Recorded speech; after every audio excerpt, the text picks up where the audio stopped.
Eccoci con Letizia. Letizia Locatelli, probabilmente il cognome vale anche poco ricordarlo, quindi con Letizia. Letizia, il mio nome indiano è Lali.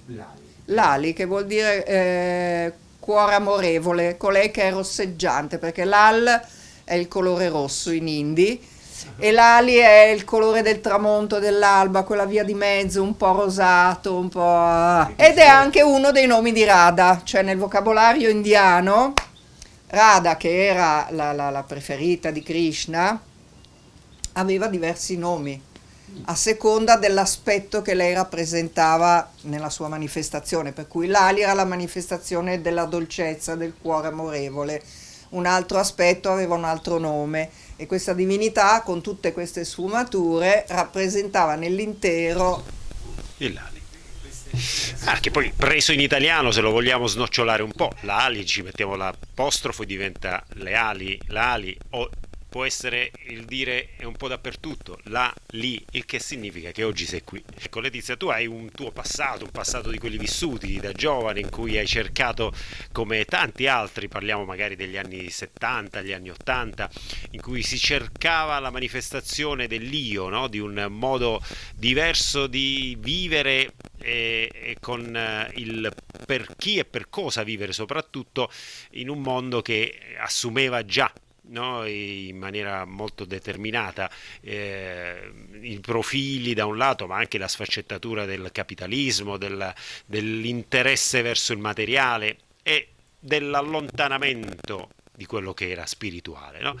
Tu hai fatto questa bella gavetta, ricordavi anche fuori a microfoni spenti, come si suol dire, di questo percorso che poi ti ha portato in qualche modo ad approfondire ancora, di andare oltre quello che poteva essere lo stare in comunità, quello che poteva essere rivoluzionario, in qualche modo fuori dalle regole, e hai toccato questa terra straordinaria, questa terra che ancora oggi continua ad essere un punto di arrivo, di partenza e tanti altri modi potremmo aggiungere, che è l'India. È un'esperienza che ti ha in qualche modo coinvolta e mi chiedo se anche sconvolta. Ecco. Certamente. Praticamente stare da Babaji era come era la terapia del bastone e della carota, cioè riuscivi in certi momenti a raggiungere dei picchi di gioia interiore, di sentirti uno con il tutto e poi invece dei giorni che, siccome stavi bene, cominciavi a montarti la testa e allora ti arrivava la legnata regolare dal maestro in qualche modo, mica perché ti dicesse personalmente qualche cosa, ma ti succedeva nell'arco della giornata qualche cosa o un incontro o qualunque altro tipo di manifestazione del quotidiano per cui cala trinchetto, vediti un attimo, riprenditi, cerca di capire, oppure tirava fuori proprio delle cose di cui tu non eri ancora consapevole, di certe tue paure, di certi tuoi dubbi, di certe anche pensieri negativi di cui non eri consapevole perché ne venivi trascinata, ma invece di guardarla da testimone seguivi questa negatività e poi diventavi di pessimo umore, inciampavi, ti succedevano le peggio cose.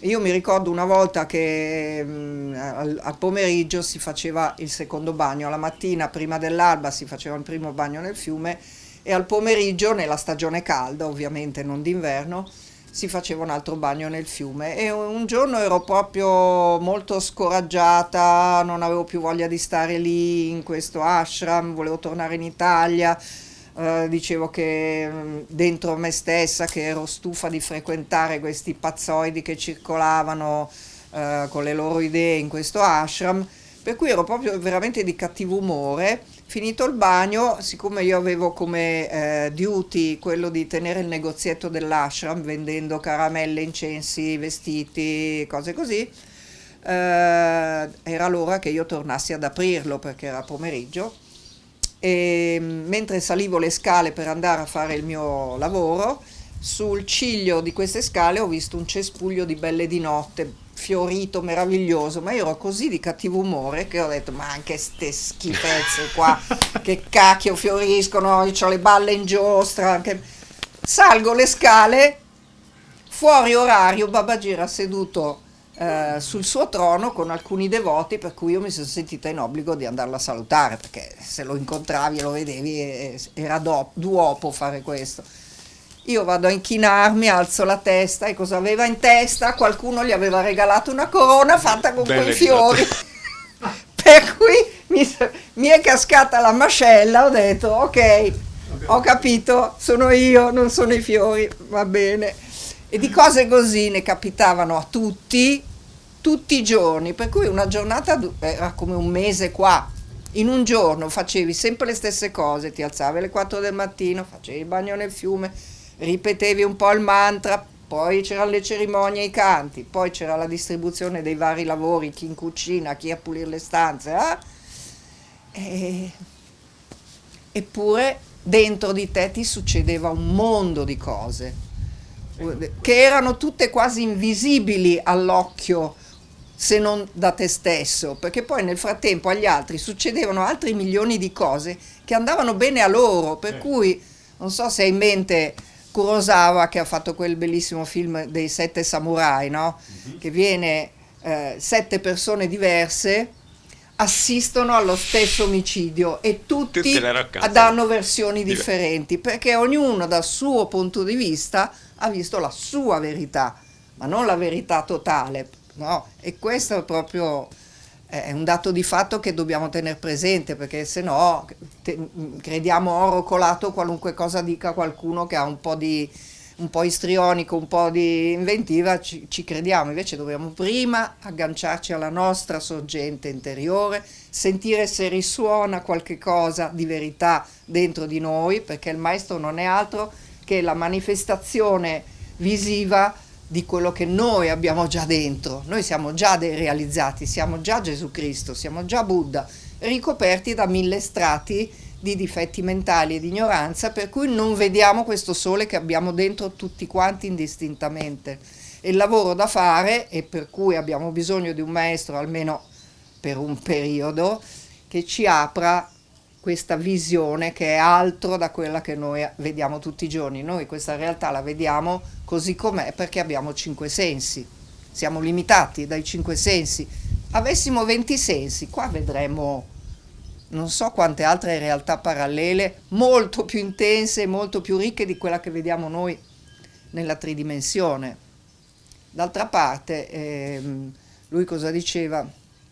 Di lavorare fino all'ultimo con totale concentrazione, non importa quello che fai, puoi fare lo spazzino, puoi essere il papa, puoi fare l'impiegato, qualunque tipo di lavoro e di attività, l'importante è che tu la faccia con tutto te stesso, con tutta la tua attenzione, sperando che vada bene, ma senza l'attaccamento che vada bene.